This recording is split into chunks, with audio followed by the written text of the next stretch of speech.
So let me just show you this technique that is really incredible to work with. I'm going to open up this other image. And this is an image that would just take hours to retouch because of the fact that this is a case where this young lady didn't do herself a favor by putting makeup over. It was too, it wasn't airbrushed on, it wasn't done professionally, and so it makes it really hard to do the kind of skin retouching we'd like to do.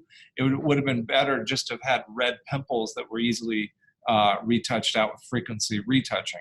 But we have a button, an action that I've created that I've got a step-by-step tutorial video for you already called skin texture retouching.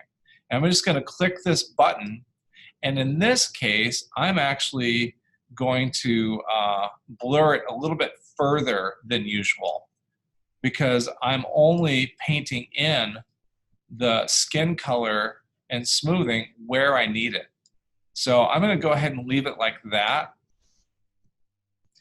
And what this has done is this has created an artificial skin texture for the entire face, all skin area, and it has made it into a smart layer that allows me to adjust that skin texture setting to match the image that I'm working on. So now I've got two layers, and I've got the skin color layer, and basically I've created a skin texture. The texture's all done, and it's covering the entire image. Now all I have to do is, with the skin color, is paint white on that adjustment layer on the places where I want to blend in that and smooth out that skin. So I'm going to turn up my flow to 100%. And I'm just going to paint that. Okay. Now, let's go in here and see what's going on. The texture isn't perfect. Okay.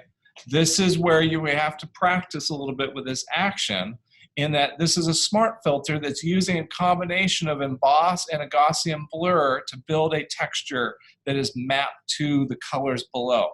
So I'm going to double click on the emboss, and I'm going to lower the height of that emboss. And one of the things that's really cool about this technique is I can adjust the angle of the light source for the showing. Emboss is basically showing a raised and recessed texture, and I can adjust the angle of that texture to match the lighting of the subject. So I can hit OK there, and we can see that I'm not seeing as much texture and stippling, but it's still not perfect. And so I'm going to use the Gaussian blur, double click on that, and this is where I'm creating my grain pattern for that texture. And I might just need to add a little bit more, and that's too much. So it takes a little bit of practice, and every image is going to be a little bit different. So I'll just back this up a little bit. Okay, and now I can come in here. I think I want to raise the emboss up one height, get a little bit more texture in there. Okay,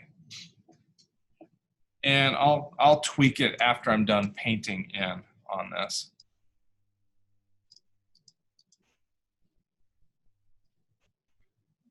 I'm going to break it and then bring it back. So you can see where we have that in there. This is a pretty extreme. This is about as tough a skin retouching. Okay, that's not working right there. And so I'm going to leave that alone. The big thing on this is I want to leave areas that I need to be sharp in sharp focus. And so I will avoid going into the eye, and I will avoid going into the mouth as much as possible, because there are just parts of this image that need to stay in sharp focus. And see, now we've got an issue with the color isn't right there. And so what I'll end up doing there is I will go ahead and paint it. Okay, it looks like bad eye mascara. Okay, and I'm going to clean up this area right there. Keep that edge. You want to keep your edges.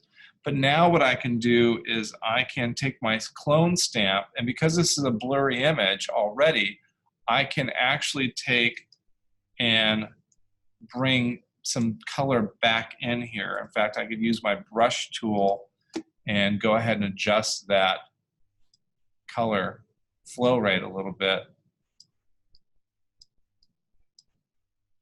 I'm not totally happy with this. It's still looking a little muddy on here.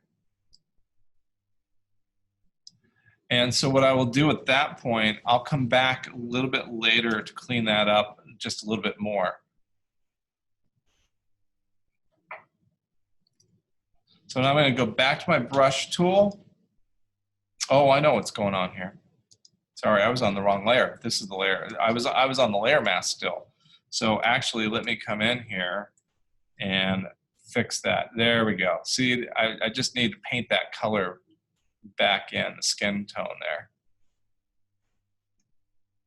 There we go. So I have to know the difference between the layer mask and the actual color is this layer right here. We can look before, after, right there, okay?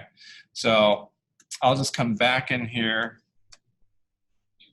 and finish painting, put my flow back up to 100% because I'm gonna make it look really flat and terrible, and then we'll finish it up.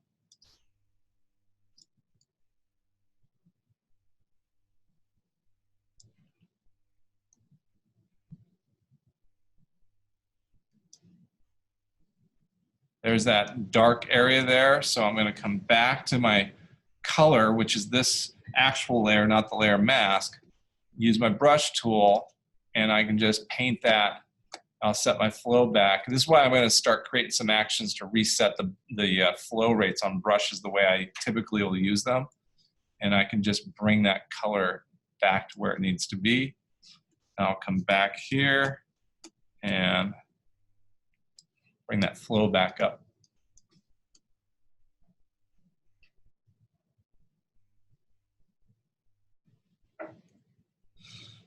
So it looks very plastic at this point. I can bring that, clean that up a little bit here. But I can go back and refine it, and I'm just gonna go ahead and paint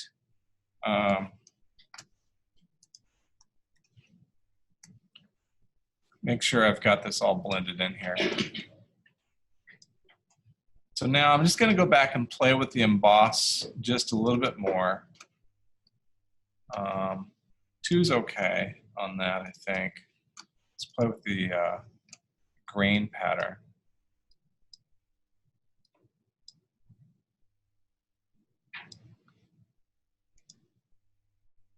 Okay, a little too much.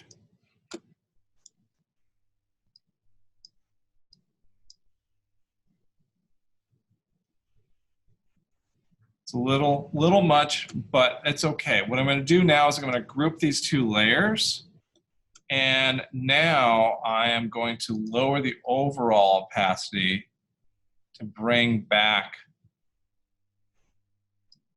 what's below just a little bit. And so I can see how far I want to go on this. And now I can actually create a new layer, and I can decide, you know, this is the little details that I need. I'm just using, oh, I need the sample all layers turned on for this. So I'll just come in and clean that up. You're never gonna get it perfect on something that's this much work. Well, let's put it this way. There's a limit to how far you can go without charging a whole lot of premium retouching time. I would literally charge a couple $100 to really do this, and I would do it with frequency separation rather than this technique. This is just something that is quick for an extreme situation, and in this case, I think I can clean that up just with my spot healing brush right there. Get a small brush. Get used to using your bracket keys to adjust left and right bracket, adjust the size of my brush. And now the last thing I'm going to do, because this has gotten pretty flat, there's before, there's after. It's just kind of flattened out a little bit. So I'm gonna, the last thing I'll do is copy, I'll select all and copy merged, and I'll paste that. Now I can turn off all these layers down below, and you can just really see the before and after. And now what I'm going to do is I'm going to go and apply a camera raw filter, and I'm going to add a little bit of clarity, which is going to add just a little bit of contrast in the midtone, and bring back a little bit. I'll turn these back on because then we can see the before. There's before, there's after. It brings back some of that lost contrast where it just kind of flattened out. And while it's not perfect, it is by all means a vast improvement from before to after. And so it's a very sellable image at this point, okay? So what I've done for this assignment is I've given you these two files that you need to download. And let me show you how to download these.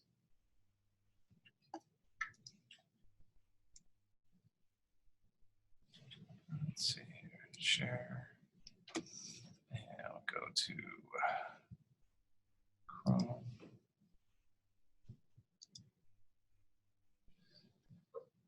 Okay, so now we'll go to the assignment. Here's the assignment right here. And you just click on one of the images and go to save as, save image as, and save it. And I just created a folder to save each of these. And I just call this retouch image number 1. And then you click and drag the save image as, and just call this retouch image number 2. Okay. And all I'm asking you to do is to utilize these skin retouching techniques to do your best on it and show me before and after for the assignment submission. I know you can.